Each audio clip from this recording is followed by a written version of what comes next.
Hello, cartoonists. Today I'm going to be drawing cartoons, first of all, illustrating exaggeration, which I've talked about a number of times on this program. And I'm going to be dealing with that in connection with people and animals, or I call them critters. So here we go. First of all, a good example of exaggeration as far as cartoon people are concerned is an oversized nose. And of course, big eyes, that's another example. And maybe oversized ears and prominent teeth, perhaps. Now, with a critter, let's say a bird, you have big eyes for a bird. Most birds that you see around your house have little bitty eyes, but in a cartoon, that may be quite different. And this looks like a cartoon character I used to see in the funnies. But now, following through on the connection between cartoon people and cartoon critters, let's look at some facial exaggeration. I don't know what these expressions are, but let's look at some cartoon person whose facial expression shows that he's pleased about something, or you might just say he's showing contentment. What that means actually is he's in a pretty good mood. He's generally satisfied with the way things are going for him. Now let's pick out a cartoon animal. Let's take another fowl here, a rooster. Well, I don't know if I've ever detected any particular contentment on the face of a rooster, but in cartoon you can see what I'm talking about. So a contented person and a contented rooster. In this program, you can see that I'm going to be dealing with people and critters, and in some cases, their interrelationship. But let's pursue the expressions theme a little bit further. Now, contentment is different from real super happiness, like this lady here. Look at her eyes and her eyebrows. She's delighted to see someone from way back, or maybe she's just learned some news. And anyway, whatever it is, this is happiness, or elation is another word. We're having a little vocabulary drill today. Now let's look over here. Maybe this is her dog. And you know how dogs are, and other critters are sometimes like one of the family. So Bosco here, he's reacting to something really pleasing. Maybe he just heard the sound of a dog food can being opened out in the kitchen. And let's look at another expression or two. Here's a guy. You can tell by his eyebrows and his eyes and his mouth that he's sort of in a grumpy mood. In other words, kind of looking down on the situation he's in or not being very happy about it. And here's a character kind of feels the same way. This is a cartoon rat, in case you didn't recognize it. So, kind of like the drawings I did previous to this, in a bad mood, but not angry yet. We'll have a break and then we'll take a look at a person and an animal who are really further along the road to anger than these two here.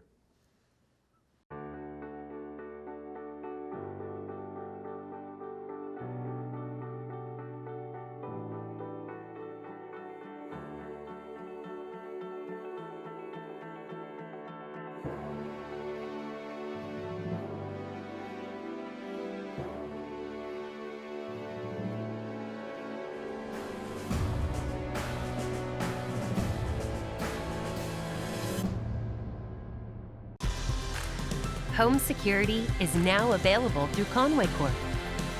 It's an advanced solution backed by people you know and trust. Customize your system with motion detectors, sensors, light controls, and more, all managed from your wireless touchscreen or mobile phone. It's an easy way to protect the things that matter and the ones who matter most. It's safety for you, powered by Conway Corp.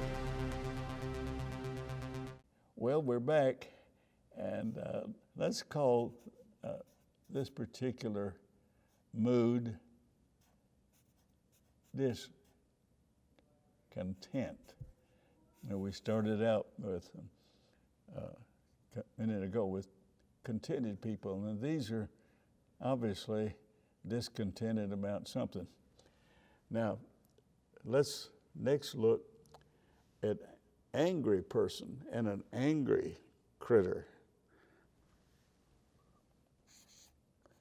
In cartoonists, when they show anger, they often show a lot of teeth, and of course, really work on the eyebrows. Eyebrows are real important in cartoons. Now this fella here, he's, as we sometimes say, he's really steamed about something. Okay, now, let's call all this anger, but look at here.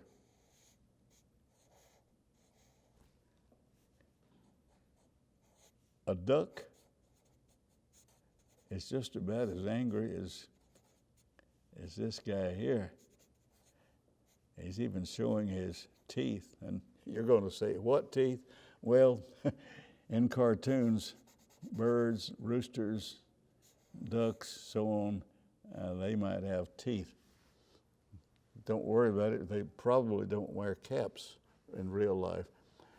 So here we've got a series of emotions reflected on the faces of people and animals. Now, going further along the line of how cartoonists make animals appear kind of like people, I'm not going to do both the person and the animal in every case. Let's take, for example, though, a bear. As all of you are aware, a bear hibernates in the winter. And here's a sleepy bear who's getting ready for that experience. But now, what was I talking about? How animals are treated as with human characteristics in cartoons. So, here's the bear. He's got his nightcap on, you know. People don't wear nightcaps much anymore. But he's getting set to hibernate, and lo and behold, look what he's got on. He's got pajamas. So this is the kind of thing cartoonists rely on, is making animals have the same habits, not just expressions that they might share with human beings, but habits like wearing pajamas for nighttime or wintertime, as this case is. Another thing is animals wearing clothes at all. Sometimes in cartoons, animals are shown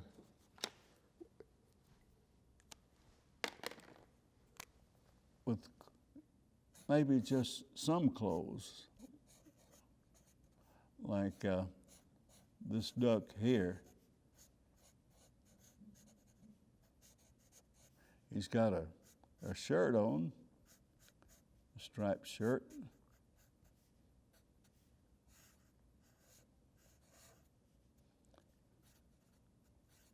And he's got a cap on. So that's similar to what we have here with the sleepy bear.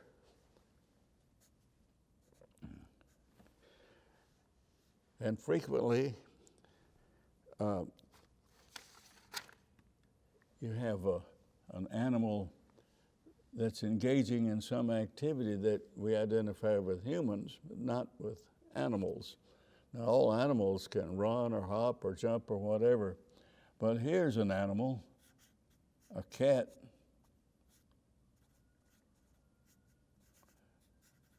that's in the spirit of springtime, got a cap on, wearing it sideways.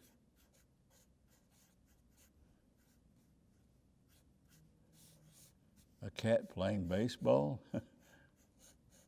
And kind of like this duck next to him, he's not wearing anything. He's not wearing any pants. But anyway, he's out on the practice field or in a real game, getting ready to suck that ball out of the park. And then again, you might have a character like this frog. He's not playing baseball, but he's perspiring. And I don't know if frogs perspire or not in real life, but no, this frog is a jogger.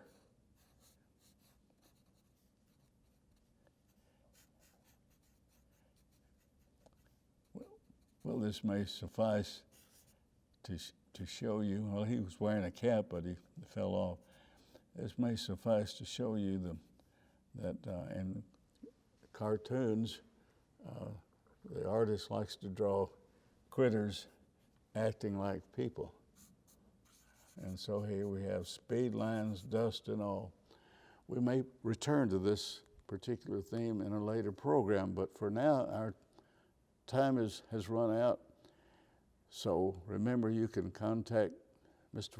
Easel at conwaycorp.com.